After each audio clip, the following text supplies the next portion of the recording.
مغرب کی اصل گمراہی کیا ہے؟ آج میں وہ بات کہنے لگا ہوں جو بہت سے لوگوں کے لیے بہت ہی شاید عجیب بھی ہو، ناقابل قبول بھی ہو، انہیں غور کرنا پڑے گا۔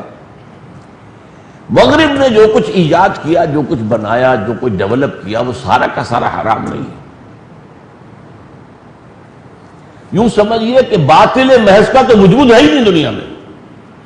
باطل بھی کسی نہ کسی حق کے حصے کو لے کر اس کے گرد اپنا تانا بانا بناتا ہے، اس لیے کہ قیام ہے ہی نہیں، باطل کو قیام ہی نہیں ہے۔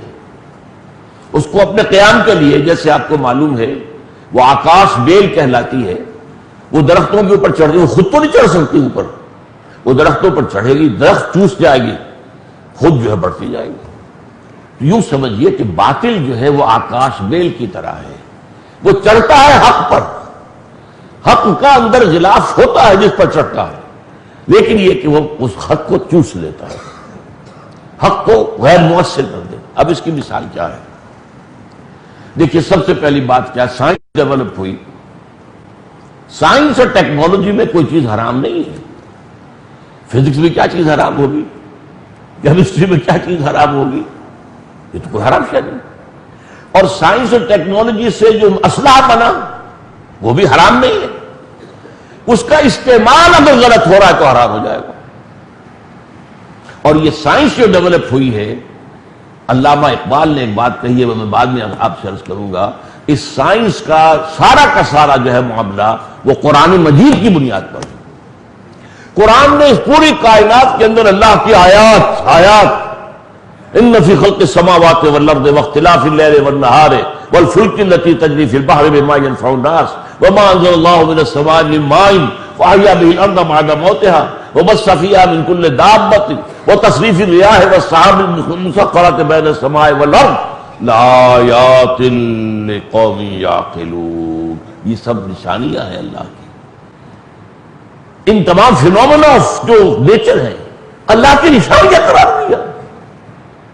اس سے یہ ہے کہ ان کو پڑھو، ان کو سمجھو، آیات آفاقیہ، آیات انفسیہ اور آیات قرآنیہ، یہ تینوں جب آپ جڑ جائیں گی تب تمہیں علم اور معرفت حاصل ہوگی۔ آیات آفاقی، آیات انفسی، وفی انفسکم افلا تبصرون، اور آیات قرآنی، تینوں کی ہم آہنگی جب ہوتی ہے تو اس سے صحیح علم وجود میں آتا ہے۔ اور اس کے لیے استقرائی جو منطق ہے جس کو کہتے ہیں، وہ یہ بھی بڑی سخت اصطلاح ہے۔ ایک جو استنباطی استخراجی منطق ہے، ایک چیز سے منطقی اصولوں سے اس کے بال کے کھال اتار رہے ہیں اور بال کی کھال اتار رہے ہیں۔ ایک ہے استقرائی، مشاہدے کو وسیع کرو، مشاہدہ سارا جو ہے وسیع کر کے اس سے نتیجہ اخذ کرو۔ تو سائنس نتیجہ ہے استقرائی منطق کا، انڈکٹیو لاجک، ڈیڈکٹیو کا نہیں۔ ارسطو کی منطق ڈیڈکٹیو ہے، استخراجی ہے، اور قرآن نے بتائی ہے اصل میں انڈکٹیو لاجک، جس سے سائنس بنی ہے۔ پہلی بات تو یہ سمجھ میں آ گئی، لیکن سائنس پروان کہاں چڑھی؟ ہمارے ہاں نہیں چڑھی۔ بنیادیں ہم نے دی، بنیادیں ہم نے جو ہیں جو اسپین کی یونیورسٹیوں کے ذریعے سے یورپ میں داخل کی، لیکن ڈیولپ وہاں ہوئی، ہم نے تو نہیں کی۔ یہ بجلی کس نے ڈیولپ کی؟ ہم استعمال کر رہے ہیں۔ یہ لاؤڈ اسپیکر کس نے بنایا؟ ہم استعمال کر رہے ہیں۔ یہ ٹرینیں کس نے ایجاد کی تھی؟ ہوائی جہاز کس نے ایجاد کیے تھے؟ ہم استعمال کر رہے ہیں۔ ان چیزوں میں کوئی شے حرام نہیں ہے، ہاں ان کا استعمال حرام ہو جائے گا۔ نمبر 2، جو سوشل کانسیپٹ دیے تھے اسلام نے، آزادی، مغرب نے اسے مادر پدر آزادی بنا دی، ہر شے سے آزادی، اللہ سے بھی آزادی، مذہب سے بھی آزادی، آسمانی ہدایت سے بھی آزادی، کتابوں سے بھی آزادی، آزادی آزادی آزادی۔ آزادی اسلام نے دی تھی، حریت اسلام نے دی تھی، بیسک جو ویلیو ہے وہ اسلام کی عطا کرتا ہے، لیکن یہ جو اس کو مادر پدر آزاد بنا، یہ مغرب نے بنایا، عورت کو مرد کے بالکل برابر کر دیا۔ نتیجہ کیا ہوا؟ خاندان ختم ہو گیا۔ اب شوہر اور بیوی کے ہمارا دونوں کا اختیار برابر ہے تو چلے گا ادارہ؟ کوئی ادارہ چل سکتا ہے جس کے ہیڈ جو ہے 2 ہو؟